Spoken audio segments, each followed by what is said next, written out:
Hi and welcome back to our Honda NTV650 Revere project. It's been a little bit of a gap since the last video. Sadly, life has a way of taking our attention away from the important things like restoring motorcycles, relaxing and doing what we do best. But I haven't been completely idle. I've done a lot of parts ordering.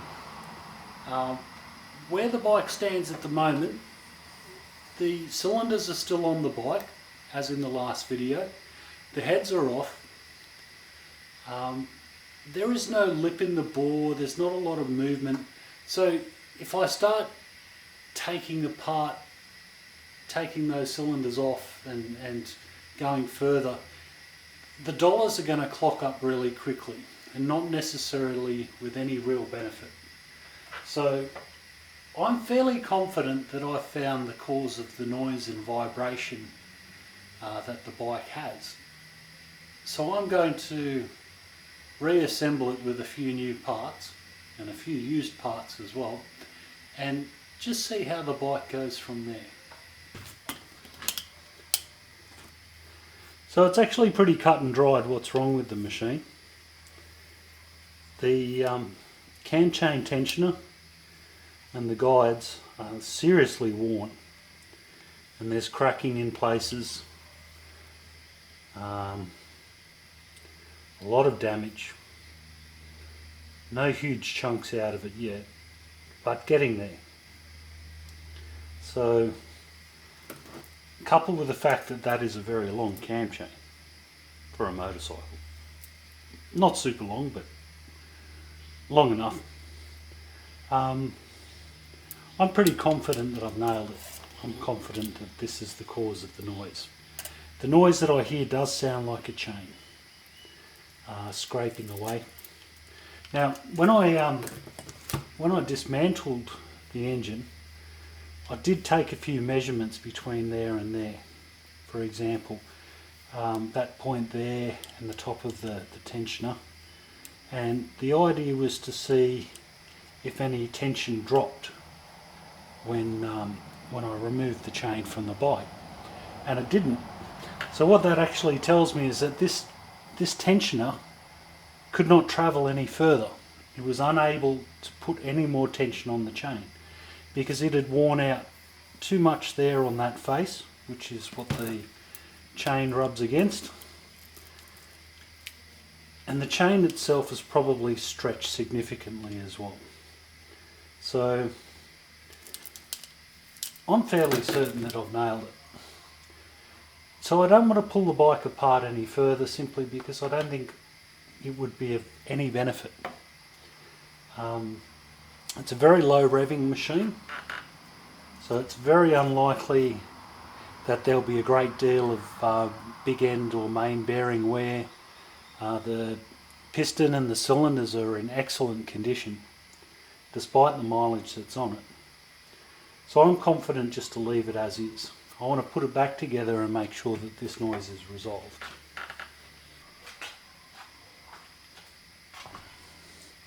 So from here the cleanup begins.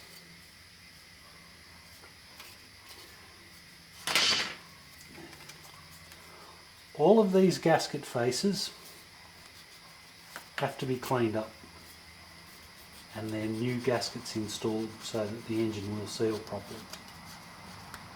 Particularly this gasket, the cylinder head gasket, this is the one that you definitely don't want to fail, especially in a liquid cooled motor. So there are water jackets there. If water coolant seeps into the cylinder and fills it, say you've made the bike sit for a little while and then you come along to start it, you can't compress a liquid. So what will happen is that basically the bike will spin over and then stop, and there is a risk of damage. Because you can't compress a liquid, it's going to stop suddenly with a lot of pressure. Things could bend. It can happen. So somebody left a tip a little while back on one of my articles on the Honda CB125E about scraping gaskets, and this lovely kind person actually made a comment that if you get a credit card and sharpen it, it does actually make a fairly good gasket scraper. And I have to agree, it does seem to work.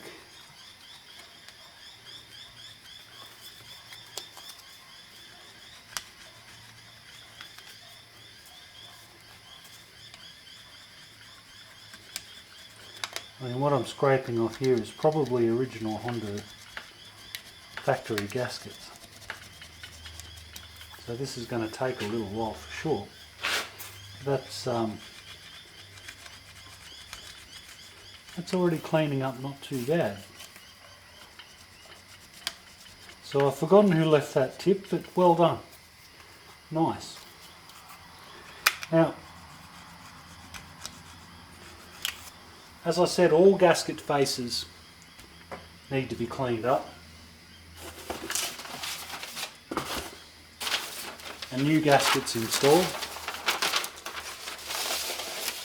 Now the gaskets are still available, they are still out there thankfully. Just need to be careful though, because there are a lot of unscrupulous sellers that are basically selling the NTV650 gasket. So you end up with, that's the 600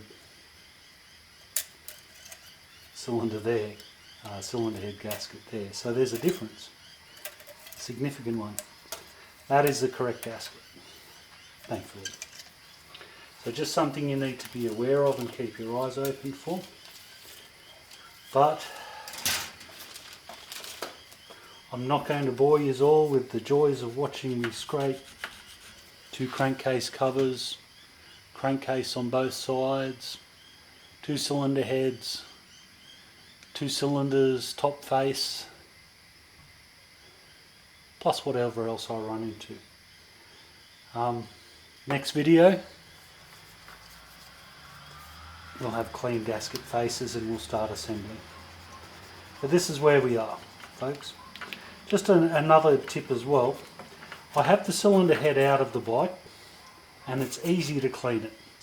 When you get to the cylinder itself though, because it's still in the bike, if you're ever in this position, it's going to be something you're going to have to be very careful of, is not to get bits of gasket into the cylinder, into any of the oil galleries or anything like that. You need to proceed very carefully and scrape away in the direction away from the cylinders and anywhere that you could get chunks of gasket that can block up the works. Anyway, till next time, happy scraping I guess.